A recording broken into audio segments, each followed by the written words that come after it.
Hello दोस्तों, कैसे हैं आप सब। ये CSS3 ट्यूटोरियल सीरीज की वीडियो नंबर 5 है और इस वीडियो में मैं डिस्कस करूंगा फॉन्ट्स। सबसे पहले हम लोग देखते हैं कि फॉन्ट्स की प्रॉपर्टीज़ क्या क्या होती हैं। फॉन्ट की प्रॉपर्टीज़ होती हैं font colour, font family, font size, font style, font variant और फॉन्ट वेट। इसके अलावा कुछ और प्रॉपर्टीज़ होती हैं जिससे हम लोग टेक्स्ट को स्टाइल करते हैं।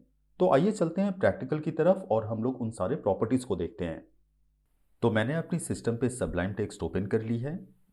इस वीडियो में हम लोग फॉन्ट्स के बारे में बात कर रहे हैं तो हमें कुछ कंटेंट चाहिए। तो मैंने यहाँ पे एक हेडिंग टेक्स्ट ले ली है और एक पैराग्राफ टेक्स्ट ले ली है। अब मैं आपको बताता हूँ कि हम लोग फॉन्ट फैमिली कैसे चेंज करते हैं। अभी आप जैसा देख सकते हैं ये HTML की डिफ़ॉल्ट स्टाइलिंग में डिस्प्ले हो रही है। फॉन्ट फैमिली चेंज करने के लिए मैं style.css में CSS की कोडिंग करूंगा। तो मैं पहले ये क्लास नेम यहाँ से कॉपी कर लेता हूँ। कॉपी करके मैंने style.css में मैंने इसे पेस्ट कर दी। मैं कर्ली ब्रेस से स्टार्ट और एंड कर रहा हूँ। अब मैं यहाँ पे एक प्रॉपर्टी लेता हूँ फॉन्ट फैमिली और मैं यहाँ पे एक फॉन्ट की नेम दे देता हूँ एरियल। अब जब मैं ब्राउज़र को रिफ्रेश करूँगा तो आप देखेंगे इसकी फॉन्ट फैमिली चेंज हो गई है। ये आप देख सकते हैं इसकी फॉन्ट फैमिली चेंज हो गई है। अब ये दूसरे फॉन्ट में डिस्प्ले हो रही है। अब मैं आपको फॉन्ट फैमिली क्रिएट करने की प्रोसेस बताता हूँ। फॉन्ट फैमिली हम लोग दो डिफरेंट तरीके से यूज़ कर सकते हैं। एक प्रोसेस होती है जहाँ पे हम लोग अपनी फॉन्ट फेस बनाते हैं और दूसरी प्रोसेस होती है जो हम लोग गूगल फॉन्ट्स को यूज़ करते हैं।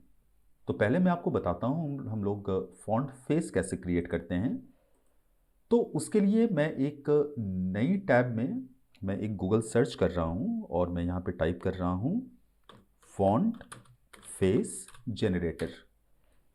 यहाँ पे हमारे सामने कुछ लिंक्स आ गई हैं तो मैं पहली वाली लिंक पे मैं क्लिक कर रहा हूँ। आप दूसरे लिंक पे भी क्लिक कर सकते हैं। आप जिस साइट पे ज़्यादा कंफर्टेबल हो उस साइट पे आप जा सकते हैं। मैं यूजुअली फॉन्ट एसक्यूएल की यूज़ करता हूँ तो मैं फॉन्ट एसक्यूएल पे क्लिक कर रहा हूँ। अब मैं क्लिक करता हूँ हॉट पे और मैं यहाँ एक फ़ॉन्ट डाउनलोड कर रहा हूँ। तो मैं इस फ़ॉन्ट को डाउनलोड करता हूँ ओपन सैंस। ये आप देख रहे हैं डाउनलोड TTF।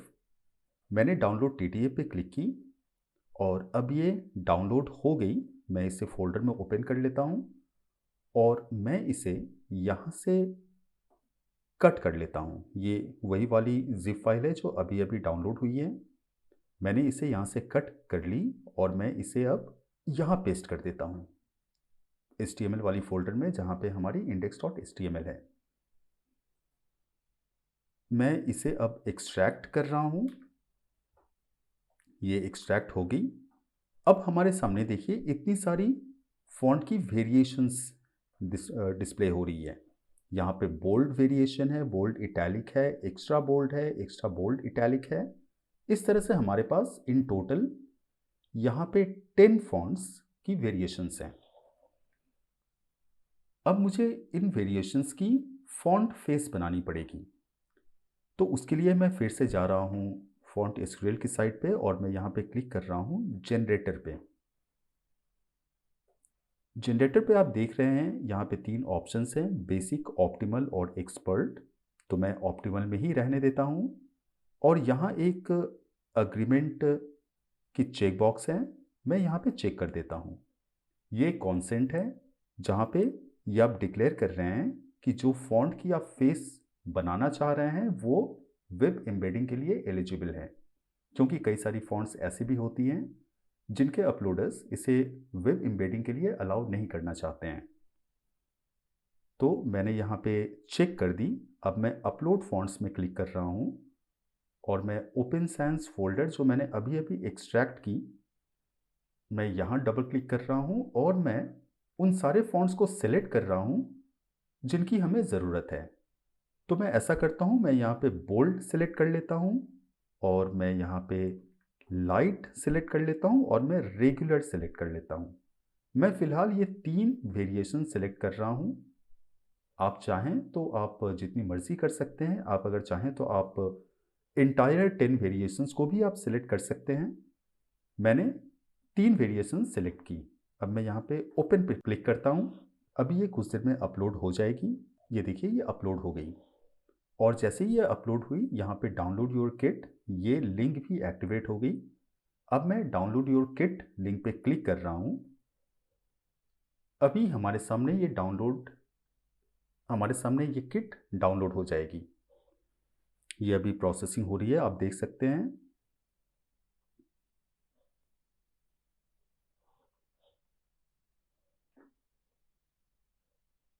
अब ये प्रोसेस्ड हो गई। अब ये डाउनलोड स्टार्ट हो गई।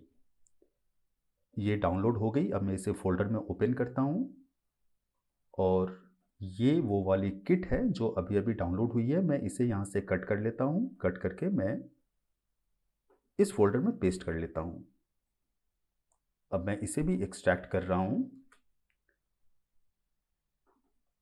अब देखिए यहाँ पे हर वेरिएशन के लिए हमारे पास 3 फाइल्स आ गई हैं। बोल्ड के लिए 3 फाइल्स हैं, लाइट के लिए भी 3 फाइल्स हैं और रेगुलर के लिए भी 3 फाइल्स हैं। यानी 3 वेरिएशंस के लिए हमारे पास 9 फाइल्स आ गई और एक style sheet dot C S S भी जनरेट हो गई है। अगर मैं style sheets dot C S S को सबलाइम टेक्स्ट में ओपन करूं तो ये अभी कुछ इस तरह की दिख रही है। मैं बड़ी कर देता हूं। यहाँ पे फॉन्ट फैमिली आपको दिख रही है, यहाँ पे SRC सोर्स आपको दिख रही है और फॉन्ट वेट और फॉन्ट स्टाइल आपको दिख रही है। अब मैं इसे यहाँ से कॉपी करता हूँ। कॉपी करके मेरी जो style dot C S S की फाइल है मैं वहाँ पे इसे ऊपर पेस्ट कर देता हूँ। मैं थोड़ी स्पेसिंग यहाँ करेक्ट कर लेता हूँ।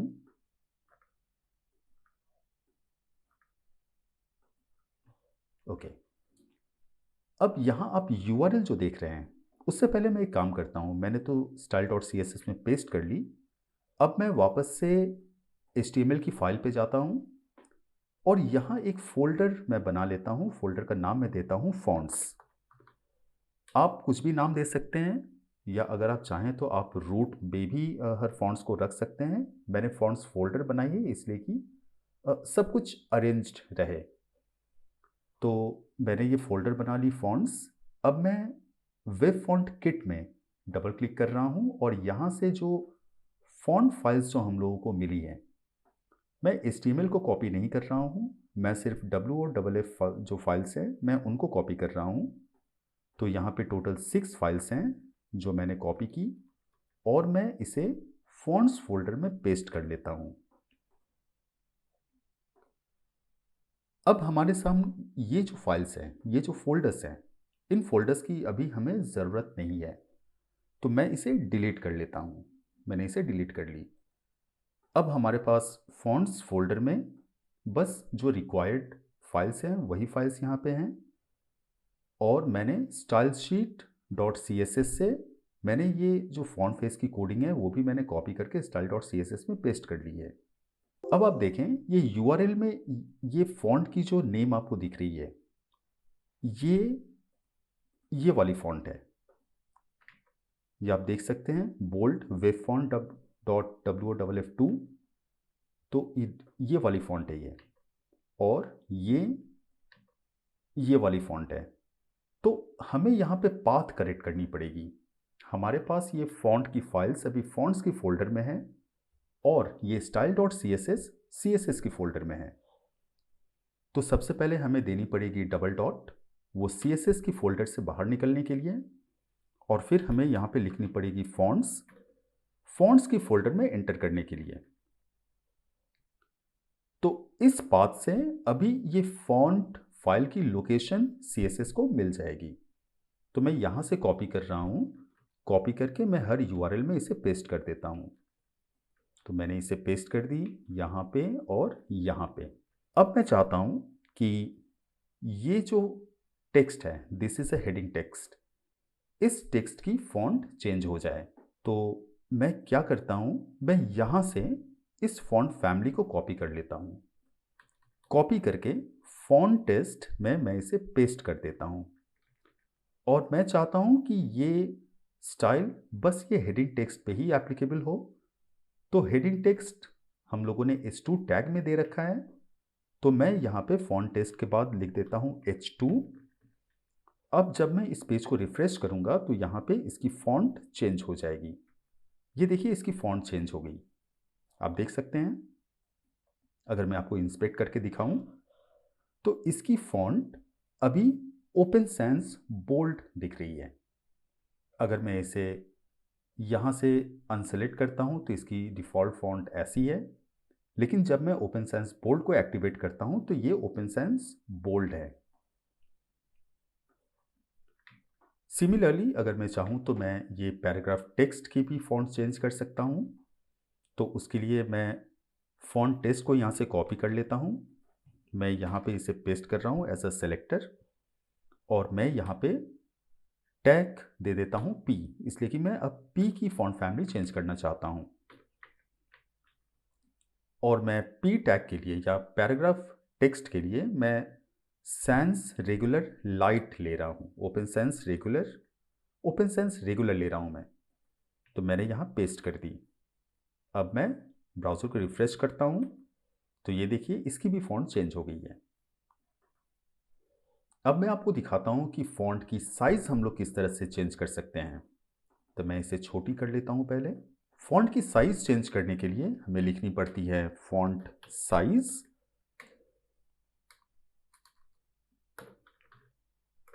और मैं यहाँ पे एक वैल्यू दे देता हूँ, वैल्यू मैं दे देता हूँ 35 पिक्सल्स। अब जब मैं इस पेज को रिफ्रेश करूँगा तो ये हेडिंग टेक्स्ट की साइज़ चेंज हो जाएगी। ये देखिए हेडिंग टेक्स्ट की साइज़ यहाँ चेंज हो गई है, ये अभी 35 पिक्सल्स में डिस्प्ले हो रही है। मैं इसकी कलर भी चेंज कर सकता हूँ, तो मैं यहाँ पे लिख देता हूँ कलर F66। अब मैं इस ब्राउज़र को रिफ्रेश कर रहा हूँ, यहाँ आप देखेंगे इसकी कलर चेंज हो गई है। ये देखिए इसकी कलर चेंज हो गई है। सिमिलरली मैं अगर P टेक्स्ट की कलर चेंज करना चाहता हूँ तो मैं वो भी कर सकता हूँ। मैं इसे थोड़ी लाइटर शेड में कर लेता हूँ, मैं यहाँ दे देता हूँ 333। ये देखिए ये अब थोड़ी लाइटर शेड में आ गई। मैं थोड़ी और लाइट अगर करना चाहूँ तो मैं 555 भी दे सकता हूँ, ये और भी थोड़ी लाइट हो गई। मैं इसे वापस से ब्लैक कर देता हूँ, या ब्लैक की थोड़ी लाइटर शेड कर देता हूँ, 333 ही कर देता हूँ ताकि ये थोड़ी बेटर विजिबल हो। तो ये अभी 333 कोड में डिस्प्ले हो रही है। अब मैं इस पैराग्राफ टेक्स्ट की फॉन्ट वेरिएंट चेंज करके दिखाता हूँ। फॉन्ट वेरिएंट होती है कि अगर मैं चाहता हूँ ये टेक्स्ट अपर केस में डिस्प्ले हो, मगर सेंटेंस की पहली कैरेक्टर की साइज दूसरे कैरेक्टर्स के कंपैरिजन में थोड़ी बड़ी हो, तो उसके लिए हम लोग फॉन्ट वेरिएशन यूज़ करते हैं, फॉन्ट वेरिएंट, और मैं यहाँ पे लिखता हूँ स्मॉल कैप्स। अब जब मैं इस पेज को रिफ्रेश करूँगा तो यहाँ आप देखेंगे कि ये अपर केस में डिस्प्ले हो रही है और पहली वाली कैरेक्टर ये बोल्ड में और थोड़ी बड़ी साइज में डिस्प्ले हो रही है। तो ये फॉन्ट वेरिएंट का काम होता है। अब मैं आपको दिखाता हूँ कि फॉन्ट को हम लोग स्टाइल कैसे करते हैं, यानी फॉन्ट स्टाइल हम लोग कैसे यूज़ कर सकते हैं। तो फॉन्ट स्टाइल में हम लोग इसे इटैलिक कर सकते हैं। तो मैंने यहाँ पे इटैलिक कर दी, अब ये इटैलिक में डिस्प्ले होगी, ये आप देख सकते हैं ये अभी इटैलिक में डिस्प्ले हो रही है। मैं इसे ऑब्लिक भी कर सकता हूँ, ऑब्लिक भी लगभग इटैलिक के तरह ही डिस्प्ले होती है। तो ये अभी ऑब्लिक में डिस्प्ले हो रही है। मैं इसे वापस नॉर्मल कर लेता हूँ, मैं इसे कमेंट कर दिया और अब ये वापस नॉर्मल हो जाएगी। अब मैं आपको दिखाता हूँ कि फॉन्ट वेट क्या होती है। फॉन्ट वेट से हम लोग फॉन्ट की जो वेट है या फॉन्ट की जो शार्पनेस है उसे हम लोग इंक्रीज या डिक्रीज करते हैं। तो ये 100 से 900 तक के रेंज में आती है। मैं आपको करके दिखाता हूँ फॉन्ट वेट। तो मैं यहाँ पे देता हूँ 900 सबसे ज़्यादा होती है, तो मैंने यहाँ पे 900 दे दी। अब जब मैं इसे रिफ्रेश करूँगा तो ये बोल्ड में डिस्प्ले होगी, ये देखिए ये बोल्ड में डिस्प्ले हो रही है। अब अगर मैं इसे 400 कर दूं तो ये वापस नॉर्मल पोजीशन में आ जाएगी। ये देखिए मैंने अभी इसे 400 कर दी। मैं आपको ये भी बता दूं कि हर फॉन्ट्स की हर वेट एप्लीकेबल नहीं होती है, यानी कुछ कुछ फॉन्ट्स ऐसी होती हैं जिन पे कुछ वेट्स एप्लीकेबल नहीं भी हो सकती हैं। फॉर एग्जांपल, अगर मैं ओपन साइंस के बारे में ही बात करूं तो ओपन साइंस में अगर मैं 100 देता हूं तो वो यहाँ पे एप्लीकेबल नहीं होगी। ये आप देख सकते हैं, ये यहाँ एप्लीकेबल नहीं हो रही है, यानी ओपन साइंस फॉन्ट हर फॉन्ट वेट को एक्सेप्ट नहीं करती। तो जब भी आप फॉन्ट डाउनलोड करें तो आप एक बार डबल चेक कर लें कि ये कौन कौन सी वेट एक्सेप्ट करती हैं। अब मैं आपको बताता हूं कि हम लोग गूगल फॉन्ट्स कैसे यूज़ करते हैं। तो उसके लिए हम लोग जाते हैं fonts.google.com पे। मैं ओपन करके दिखाता हूं। तो मैं जा रहा हूं fonts.google.com। यहाँ पे आपको फॉन्ट्स की लिस्ट दिख जाएंगी। मैं रिमूव कर रहा हूँ, ओके। यहाँ पे आपको फॉन्ट्स की लिस्ट दिख जाएंगी। तो मैं यहाँ पे एक फॉन्ट ले रहा हूँ पॉपिंस। तो मैं यहाँ पॉपिंस में क्लिक कर रहा हूँ और यहाँ आप देखें, यहाँ पे बहुत सारी वेरिएशंस अवेलेबल हैं। जैसे यहाँ पे 100 की वेरिएशन भी अवेलेबल है, 200 की वेरिएशन भी अवेलेबल है, 300 भी अवेलेबल है और ये 900 तक की वेरिएशन में अवेलेबल है। यानी इस फॉन्ट में हर वेरिएशन अवेलेबल है। तो मैं यहाँ से उन फॉन्ट्स को सिलेक्ट कर लेता हूँ जिन फॉन्ट्स की मुझे ज़रूरत है। तो मैं इटैलिक को छोड़ के बाकी सारी फॉन्ट्स को मैं यहाँ पे सिलेक्ट कर लेता हूँ। तो उसके लिए मुझे जानी पड़ेगी इस लिंक पे, सिलेक्ट दिस स्टाइल। मैंने यहाँ क्लिक की, फिर मैंने यहाँ पे क्लिक की,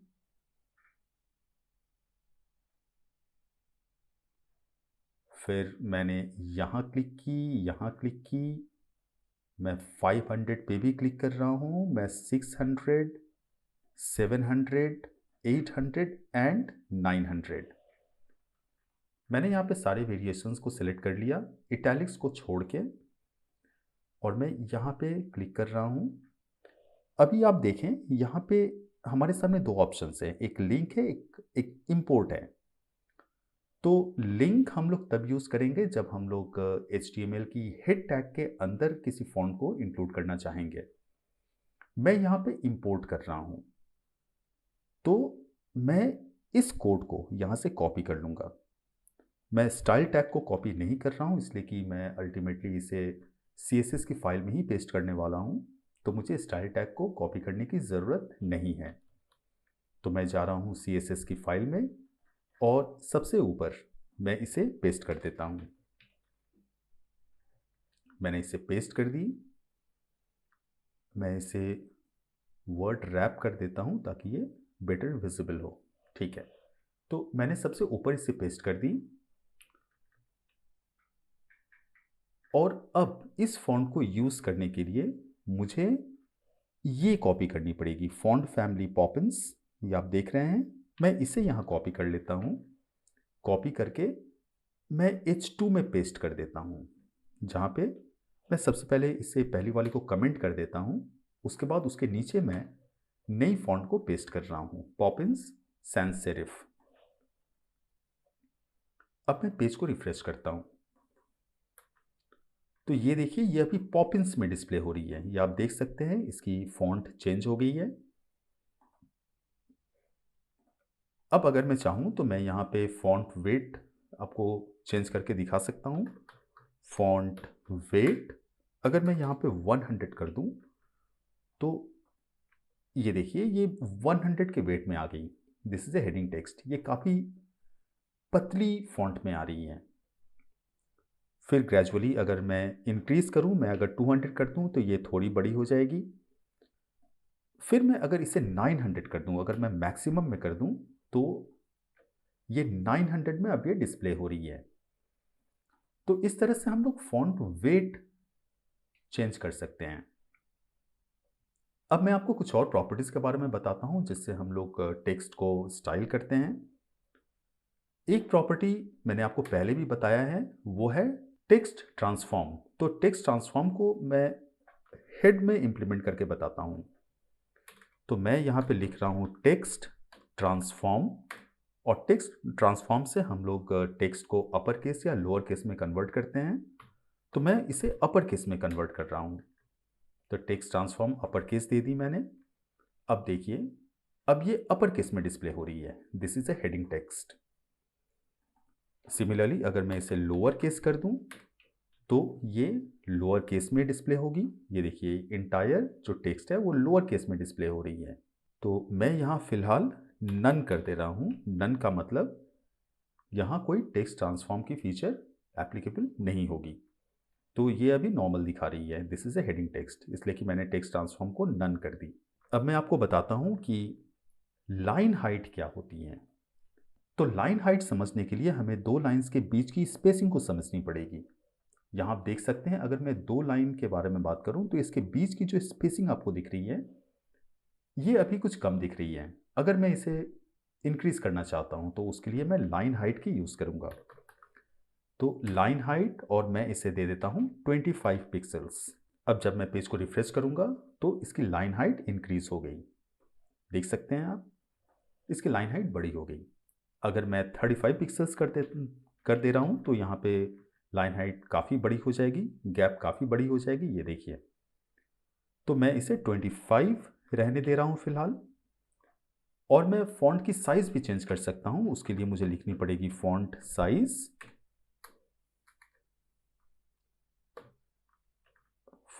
और मैं यहाँ दे देता हूँ 18 पिक्सल्स।